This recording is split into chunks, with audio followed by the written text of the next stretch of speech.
Hey, this is Micah from RV Whiskey Reviews. We are enjoying the sunny days in southern Arizona.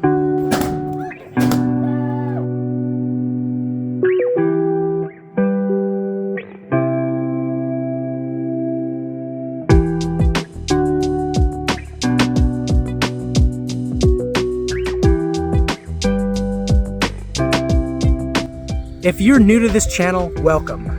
Back in 2023, we moved into our RV to travel around the country full time. We started this channel to be a diners, drive-ins, and dives type channel, focused on visiting whiskey distilleries all around the country, big and small. This week, we visited Flying Leap Vineyards and Distillery in Elgin, Arizona.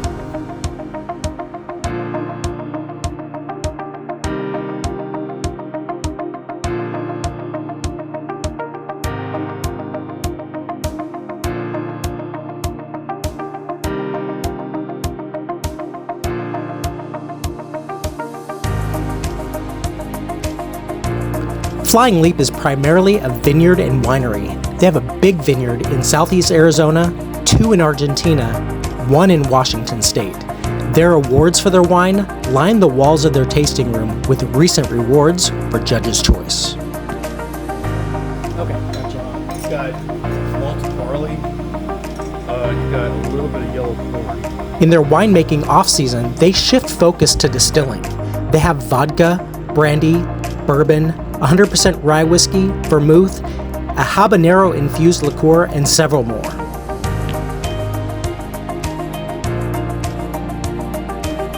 Because Flying Leap is primarily a winery, they are not rushed to market on any of their spirits. They will age them all the way out until they have a premium spirit. This is what I imagine to be the gold standard of craft boutiques distilling. Everything they do is single barrel by nature. The time, attention, focus, and aging are all part of the craft and artistry of what sets Flying Leap Vineyard and Distillery apart. They do have a single malt whiskey that's going on its 9th year of aging. Their grappa is also finishing at the 9-year mark. There is no promise when these will be bottled and sold in their tasting room. So when you see them available, just know that Mark at Flying Leaf crafted these spirits with patience and ultimate quality in mind. People come out there to purchase premium bottles of spirits, not just because it's local, because it's good. In fact, it's really good.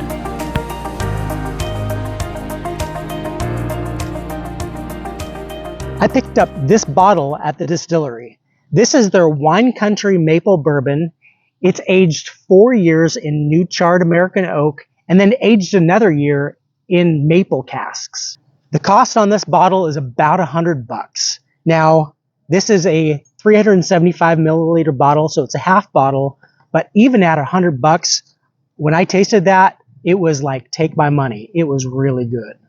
They actually do distribute in the state of Arizona. So if you're in the Phoenix area or Tucson, you can get your hands on this. You might be able to pick it up at Total Wine or ask your favorite liquor store.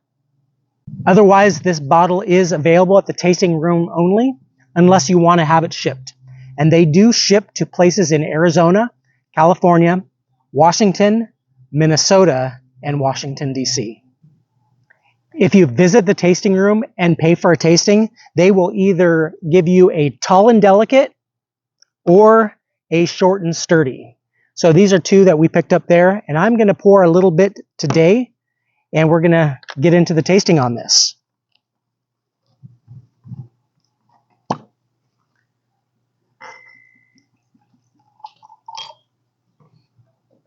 Oh man, that color is amazing. Put that aside.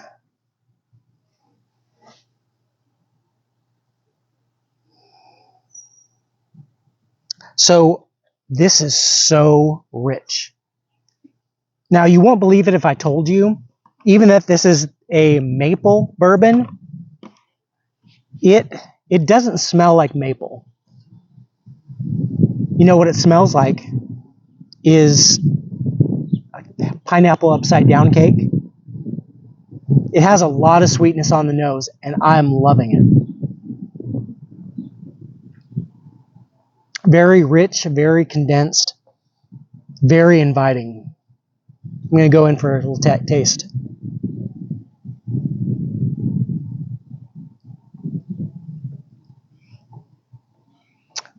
So this is proofed right at 104 proof, but with that proof, it really balances the sweetness. This is a very balanced bourbon.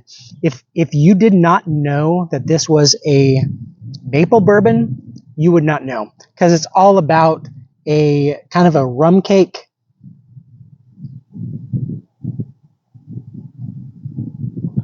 Bananas Foster, pineapple upside down. It's very candied, but balanced at the same time. This definitely tastes like a bourbon, but it tastes like a sweet, balanced bourbon, not a maple. Now, I think the maple cask gives it that strong, deep color, and a lot of the sweetness from the aging process in maple. But maple is not the star of the show. The star of the show is the bourbon in that bottle. So let's talk about the finish.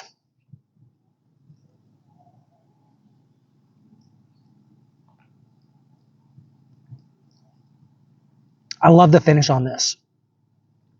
The proof point 104 allows that lingering, trailing flavor to just kind of hang out with you for a while.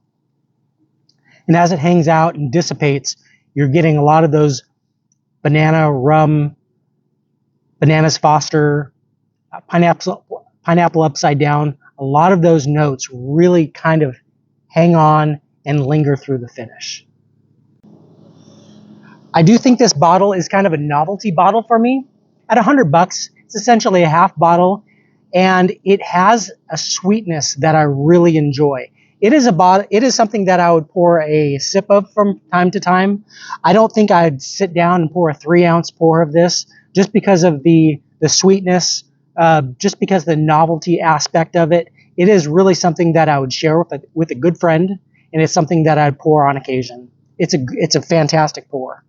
If you are in the southern Arizona area visiting Tombstone or Bisbee, which are both amazing towns and I highly recommend you visiting, be sure to save time to go out to Flying Leap in Elgin. We had so much fun visiting this place. They have a winery, they've got a distillery, and there really is something for everybody there. RV Whiskey Reviews is on the move. We are traveling and we are visiting distilleries all over the country. So take a moment and hit that subscribe button and help our channel grow. This really is one of the best spirits I've ever had. And I'm not just saying that for the sake of this review. I think that this Wine Country Maple Bourbon is really something special, and I really hope that you can get your hands on it and try it. I think it's really well balanced. I think they did a phenomenal job at making this, and it's kind of while supplies last. So if you're interested in this, get on their website to see if you can order this online if you're in one of those states that I mentioned. And if not, plan a trip out to Elgin, Arizona, and visit Flying Leap Vineyards. Thanks again for everybody following RV Whiskey Reviews. Stay tuned as we travel and we visit more distilleries.